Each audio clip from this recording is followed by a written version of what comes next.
Hi வணக்கம். இன்னைக்கு பார்த்தீங்கன்னா சிறகடிக்க ஆசை சீரியல் இன்னைக்கான எபிசோடு தாங்க பார்க்க போகிறோம். அதுக்கு முன்னாடி என்னோட சேனலை சப்ஸ்கிரைப் பண்ணி வச்சுக்கோங்க. வாங்க கதைக்குள்ளே போகலாம். மனோஜ் பேச்சை கேட்டு என்ன பண்ணுறாங்க, ரோகிணி ஷோரூமுக்கு வராங்க. அங்கே பார்த்தீங்கன்னா விஜயா இருக்காங்க. விஜயாவுக்கு வந்து கோவம் வந்து தலைக்கேறி போய் என்ன பண்ணுறாங்கன்னா, நான் அவமானப்பட்டதுக்கு காரணம் நீ தான், இப்போ பாரு அப்படின்னு சொல்லிட்டு என்ன பண்ணுறாங்க, ஒரு சாட்டைக்காரனை கூட்டு வச்சு அடிக்க வைக்கிறாங்க ரோகிணியை. அடித்த உடனே ரோகிணி என்ன பண்ணுறாங்க, வலி தாங்க முடியாமல் அங்கேயே மயங்கி போட்டு மயக்கம் போட்டு விழுந்துடுறாங்க. அப்போ என்ன ஆகுதுன்னா, விஜயாவும் மனோஜ் ஃப்ரெண்டும் கொஞ்சம் பதட்டமாயிட்டு என்ன பண்ணுறாங்கன்னா, அவளுக்கு மயக்கம் தெளிஞ்ச உடனே நீ அவளை வீட்டுக்கு அமுச்சிருன்ற மாதிரி அங்கேருந்து 2 பேரும் கிளம்பிடுறாங்க. அப்போது மனோஜ் என்ன பண்ணுறாரு, அவங்களுக்கு மயக்கம் தெளிஞ்ச உடனே தண்ணி தெளித்து எழுப்பி விடுறாரு. அப்போ எழுந்து இவங்க அழுகுறாங்க, ஏன் மனோஜ் இப்படி பண்ண அப்படின்னோடனே, நான் பண்ணல, எங்கள் அம்மா தான் இதெல்லாம் பண்ணாங்கன்ற மாதிரி மனோஜ் சொல்லி விட்டுறாரு.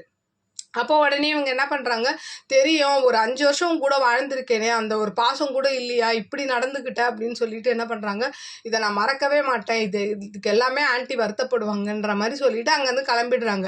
அப்படியே பார்த்தீங்கன்னா இந்த மனோஜுக்கு ஒரு பொண்ணு பார்த்துருப்பாங்க இல்லையா, ஸ்வேதான்னு, அவங்க என்ன பண்ணுறாங்க, ஸ்ருதியோட ரெஸ்டாரண்ட்டுக்கு வந்து முத்து கூட்டிகிட்டு வராரு.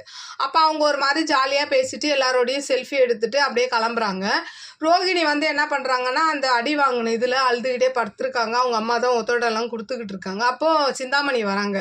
வந்த உடனே இந்த மாதிரி என்ன இப்படி பண்ணிட்டாங்களேன்னும் போது, ஆமா ஆண்டி பாருங்க ஆண்டி எப்படி பண்ணி வச்சுருக்காங்க, என்னால் வலி தாங்க முடியல அப்படின்னு சொன்னதுக்கப்புறம் ரோகிணி கேட்குறாங்க, ஆனால் எனக்கு ஒரு விஷயந்தான் புரியல, அந்த லேடியை என் பேர் சொன்னாங்க அப்படின்னோடனே சிந்தாமணி சொல்கிறாங்க, நான் தான் சொல்ல வச்சேன் அப்படின்னோடனே, ஏன் அப்படி பண்ணீங்க ஆண்டின்னு கேட்கும்போது, இல்லைம்மா இப்போ நான் தான் வந்து மாஸ்டர்கிட்ட பேசுகிறேன், அங்கேருந்து தகவல் சொல்கிறதே உனக்கு நான் தான், அப்போ நானே மாட்டிக்கிட்டேன்னா உனக்கு யார் தகவல் சொல்வா, அப்புறம் நீ எப்படி மனோஜோட சேர்ந்து வாழ்வேன்ற மாதிரி சொன்னோன்னே இவங்க என்ன பண்ணிடுறாங்க, ஓ அப்படியா சரிங்க ஆண்டி, அப்படின்னா நான் பார்த்துக்கிறேன், இதுக்கப்புறம் பாருங்கள் நான் வந்து அந்த ஆண்டியை என்ன பண்ணுறேன் பாருங்கள் விஜய் ஆண்டின்ற மாதிரி மனசுக்குள்ளே சொல்லிக்கிறாங்க. சொன்னதுக்கப்புறம் அப்படியே அடுத்த நாள் ஆகுது.